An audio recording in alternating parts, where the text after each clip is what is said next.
আসসালামু আলাইকুম রহমতুল্লাহ। তো আজকে হচ্ছে আমরা আমাদের যে টাইগার মুরগির যে খামারটি ছিল এটির ফ্লোর চতুর্দিকে ভেঙে গেছে, তো নতুন করে আমরা ফ্লোর দিব। যেহেতু ছোট আকারে কাজ, এই জন্য আমরা আর রাজমিস্ত্রিকে আনি নাই, আমরা নিজেরাই এই কাজটা সমাধান করার জন্য চেষ্টা করব। তো শুরুতে চলে গেলাম হচ্ছে সিমেন্ট আনার জন্য, আর এদিকে হচ্ছে আমাদের যে ইনকিউবেটরটি ছিল ওইখান থেকে কিছু বাচ্চা বের হওয়ার সময় হয়ে গেল। তো একদিকে হচ্ছে বাচ্চা বের হচ্ছে, অন্যদিকে হচ্ছে আমাদের যত দ্রুত পারা যায় আমাদের খামারের যে কাজটা সম্পূর্ণ করতে হবে। অন্য আরেকটা শেডের মধ্যে আমাদের যে টাইগার মুরগির বাচ্চাগুলো ফুটতেছে ওইগুলোকে বোরিং করার ব্যবস্থা করতে হবে। তো আমাদের যেই কথা সেই কাজ, আমরা চলে গেলাম আলহামদুলিল্লাহ টাইগার মুরগির বাচ্চার বোরিং করার জন্য তুষ আনতে।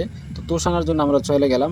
ওইখান থেকে তুষ আমরা আমাদের মতো করে ভরলাম এবং নিজেদের মতো করে বস্তাগুলো ভালো করে বেঁধে নিলাম, এবং ওইখান থেকে আমরা মাপার জন্য স্কেলের মধ্যে উঠাবো, ফালার মধ্যে উঠাবো, এবং ওইখান থেকে মেপে আমরা আবার আমাদের যে গন্তব্যস্থান ছিল আমাদের টাইগার মুরগির খামার ওইখানে চলে আসবো।